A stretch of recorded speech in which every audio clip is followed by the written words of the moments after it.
Hello, सत श्री अकाल, आदाब, नमस्ते। Welcome back to my channel polymath agro solution services. जैसा कि आप सब जानते हैं, लास्ट कुछ महीनों से जो हमारे एफएक्यूज चल रहे हैं, फ्रीक्वेंटली आस्क्ड क्वेश्चन, उसके साथ साथ मैं कोशिश करता हूं कुछ बेसिक इंफॉर्मेशन भी मशरूम रिलेटेड इंडस्ट्री से आपको प्रोवाइड करूं। एट प्रेजेंट जो नया टॉपिक हम शुरू करने जा रहे हैं वो है mushroom farm design. Mushroom AC plant का जो बेसिक स्ट्रक्चर है वो हम डिस्कस करेंगे। आइए चलते हैं, डिस्कस करते हैं। सबसे पहले मैं आपके साथ डिस्कस करूंगा एक बेसिक स्ट्रक्चर।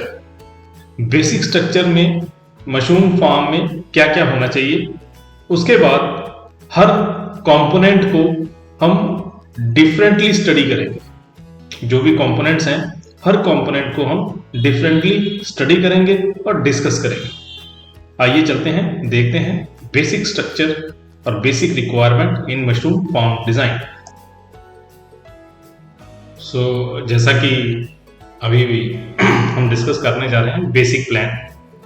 ये जो आपके सामने एक बेसिक प्लान है किसी भी एसी यूनिट का, जिसमें सबसे पहले मैं डिस्कस करूंगा कौन कौन से कंपोनेंट होते हैं।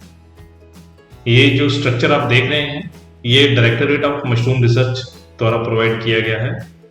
आपको उनकी बुक्स में ये अमूमन देखने को मिल जाता है। ये बेसिक स्ट्रक्चर है। Directorate of mushroom research Solan में एक इंस्टीट्यूट है जो कि आपको मशरूम रिलेटेड हर जानकारी फ्री में प्रोवाइड करते हैं। मशरूम रिलेटेड किसी भी प्रॉब्लम से जूझने में भी आपको, चाहे वो कंसल्ट किसी रिलेटेड प्रॉब्लम से भी, वो आपको मदद करते हैं। हर एस्पेक्ट्स में बेसिकली अगर मैं कहूँ तो आपकी मदद करते हैं। उन्हीं का ही ये एक बेसिक स्ट्रक्चर है जो मैं आज डिस्कस करने जा रहा हूँ। उन्हीं का क्या, ऑल ओवर इंडिया यही चल रहा है। इसमें कुछ अपने तजुर्बे के हिसाब से लोग मॉडिफिकेशंस कर लेते हैं। तो अगर मैं कहूँ किसी भी मशरूम इंडस्ट्री को मुझे डिवाइड करना है, तो मैं उस मशरूम इंडस्ट्री को 4 पार्ट में डिवाइड करता हूँ। 4 या 5। सबसे पहले कंपोस्टिंग यूनिट, उसके बाद स्पॉनिंग यूनिट, देन आपका growing unit, casing unit, post harvest unit. ये सारे मिलके एक मशरूम प्लांट बनाते हैं। एक एसी मशरूम प्लांट के लिए आपको जो रिक्वायरमेंट होती है वो तय होती है कितनी कैपेसिटी की आपकी प्रोडक्शन है। जैसे 1 ton per day, 2 ton per day, फिर उसको हम पर एनम के हिसाब से कैलकुलेट करके हम एरिया डिटरमाइन करते हैं तो कितने एरिया में आपका प्लांट लगेगा, आपका कंपोस्टिंग यूनिट का क्या एरिया होगा, क्या साइज होगा, वो हम स्टेप बाय स्टेप आगे डिस्कस करेंगे। आज मैं आपसे सिर्फ एक बेसिक लेआउट डिस्कस करने जा रहा हूँ, होता क्या क्या है। तो जैसा कि आप यहाँ पे देखेंगे, हमारे पास यहाँ पे एक अनकवर्ड कंपोस्टिंग एरिया है। ये अनकवर्ड एक कंपोस्टिंग एरिया है और इसके यहाँ पे हमने एक गुडी पिट बनाया हुआ है। अब अनकवर्ड कंपोस्टिंग एरिया में हम प्री वेटिंग करते हैं। ये फेज 1 का पार्ट है। यहाँ पे हम प्री वेटिंग करते हैं, जहाँ पे भूसे को गीला किया जाता है। किसी भी एग्रीकल्चर रेसिड्यू को हम भिगोते हैं और उसमें न्यूट्रिएंट मिक्स करते हैं। और गुडी पिट का फंक्शन ये होता है, आपका जो भी एक्सेस वाटर है, जब हम प्री मिक्सिंग करते हैं, जब हम प्री वेटिंग करते हैं, तो आपका सारा एक्सेस वाटर इस गुडी पिट में आ जाता है, ताकि आपके जो न्यूट्रिएंट है वो ना बहे, वाटर की वेस्टेज कम से कम हो। इसलिए हम इसमें पंप लगा के इसको बार बार रीयूज करते हैं। नेक्स्ट जो आपका आता है वो फेज 1 बंकर आ जाते हैं। अमूमन लोग 4 बंकर बनाते हैं, बट ये फिर आपके फाइनेंशियल उसके हिसाब से है, आपने कितना पैसा लगाना है। कुछ लोग 3 भी बनाते हैं, कुछ लोग 2 भी बनाते हैं। 2 से कम नहीं बनते, क्योंकि अगर आपको टर्निंग करनी है एक बंकर से दूसरे में, फिर इससे पहले में, फिर इससे दूसरे में, ऐसे हमें 4 टर्निंग करनी होती हैं। तो हम कोशिश करते हैं मिनिमम 2 बंकर बनाए। बंकर में दी हुई फैसिलिटी, जैसे कि इसके पीछे आप एक एयर पंप लगाते हैं, एयर पंप जिसे हम ब्लोअर बोलते हैं, वो ब्लोअर एयर ब्लो करता है, नीचे स्पाइकर्स लगे होते हैं और ये पाइप आगे से बंद होते हैं और बीच में परफोरेशन होती है। इससे हम एक पर्टिकुलर अमाउंट और पर्टिकुलर रेशो में कंपोस्ट में एरेशन प्रोवाइड करते हैं। ये है आपका phase 1 of composting. Phase 1 of composting 8 दिन का प्रोसेस रहता है और ये सारा कवर्ड रहता है। इसके बाद यहां से हम चलते हैं फेज 2 में। फेज 2 को हम बल्क पेस्चराइजेशन चैम्बर भी बोलते हैं, इसको हम टनल भी बोलते हैं।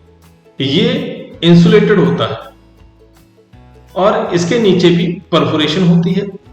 इसके साथ भी हम क्या प्रोवाइड करते हैं? ब्लोअर। इसके साथ भी हम एयर ब्लोअर भी प्रोवाइड करते हैं। कुछ लोग इसके साथ एयर हैंडलिंग यूनिट भी अटैच कर देते हैं। जब गर्मियों में टेम्परेचर बहुत ज्यादा हाई चला जाता है तो इसको ठंडा करने के लिए कंपोस्ट को AHU भी हम लगा देते हैं, एयर हैंडलिंग यूनिट भी हम लगा देते हैं। इसको फेज 2 प्रोसेस बोलते हैं। इसकी भी हम डिटेल डिस्कशन करेंगे। उसके बाद आपके पास आता है स्पॉनिंग एरिया। ये भी टोटली कवर्ड होना चाहिए ताकि कहीं से भी स्पॉनिंग करते वक्त आपकी बाहर से कोई इंफेक्शन ना आ जाए। यहां पे हम मैनुअली स्पॉनिंग भी करते हैं बाय यूजिंग JCB। यहां पे हम एक बैग फिलिंग और स्पॉनिंग मशीन भी लगाते हैं, वो JCB से ही काम होता है और ये बेसिकली आपके फंड के हिसाब से है। उसके बाद हमारे पास ग्रोइंग रूम होते हैं। अमूमन मोस्टली जो मशरूम प्लांट है 10 ग्रोइंग रूम लेके चलते हैं 1 टन प्रोडक्शन के लिए। एक महीने में 5 ग्रोइंग रूम प्रोडक्शन में रहते हैं और 5 ग्रोइंग रूम साइकिल में रहते हैं। ग्रोइंग रूम का साइज ये आपके अपने हिसाब से होता है, आप इसे कम बढ़ा भी कर सकते हो। 1000 बैग का, 2000 बैग का, 3000 बैग का, 4000 बैग का, ये आप खुद डिसाइड कर सकते हो ये हमें क्या साइज रखना है। उसके बाद हमारे पास साइड पे एक केसिंग पेस्चराइजेशन चैम्बर भी होता है। यहाँ पे हम एक छोटा सा टब भी बना देते हैं केसिंग के लिए, ताकि जहाँ पे हम कोकोपीट को वॉश आउट करते हैं और उसको हम यूज करते हैं केसिंग के लिए। और केसिंग को यहाँ पे हम पेस्चराइजेशन भी करते हैं, केसिंग की पेस्चराइजेशन भी करते हैं। उसके बाद कई बार ज़्यादातर लोग, जैसे अब ये 2 रूम्स हैं, ये पोस्ट हार्वेस्ट आ गया, यहाँ पे कोल्ड रूम आ गया, AC रूम आ गया, तो कई बार ये लोग इसको नहीं भी बनाते।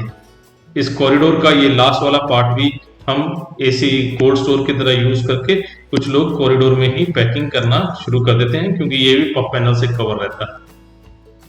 फिर ये आपके फाइनेंस बेस पे है, आप अगर ये बनाना चाहें तो बन सकता है, नहीं बनाना चाहें तो ये इतना जरूरी नहीं है। बट इसके बिना काम नहीं होता, क्योंकि आपको मशरूम हार्वेस्ट करने के बाद स्टोर करनी होती है थोड़ी देर के लिए कोल्ड स्टोरेज में। अगर मान लीजिए आपका कहीं लेट ऑर्डर जा रहा है तो उसके लिए हमें कोल्ड स्टोर बहुत जरूरी है।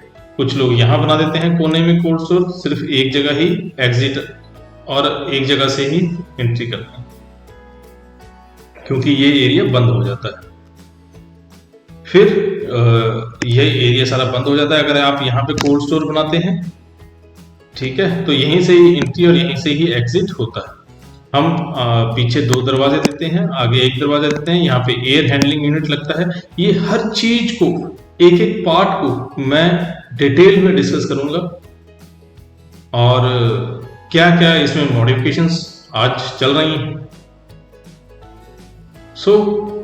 अब आ जाइए स्टार्टिंग में फिर आता हूँ। गुडी पिट के अलावा यहाँ पे लोग एक छोटा सा लगून बना लेते हैं, इस एरिया में एक छोटा सा लगून बना लेते हैं, ताकि ये थोड़ा 5 फीट गहरा होता है। वो सारा का सारा पेडी स्ट्रॉ, वीट स्ट्रॉ जो भी है इसी में ही डिप कर लेते हैं।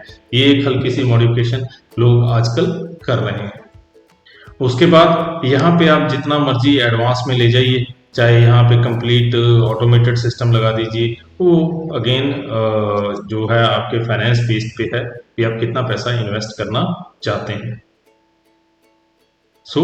जैसे मैंने आपसे डिस्कस किया, 4 part, phase 1, phase 2, growing room, casing unit, spawning area. ये 4-5 मशरूम इंडस्ट्री में चीजें बनानी बहुत जरूरी है। इसके एक एक पार्ट की अब हम डिटेल में डिस्कशन करेंगे। नेक्स्ट वीडियो में मैं आपके साथ डिस्कस करूंगा फेज 1 ऑफ कंपोस्टिंग। उसके लिए क्या इंफ्रास्ट्रक्चर चाहिए, क्यों चाहिए और उसको हम कैसे प्रोसेस करते हैं। उम्मीद है आपको कंटेंट अच्छा लगेगा। लाइक सब्सक्राइब कीजिए, शेयर करना मत भूलिए। आप शेयर करते हैं, लाइक करते हैं तो हमें इससे मोटिवेशन मिलती है। धन्यवाद।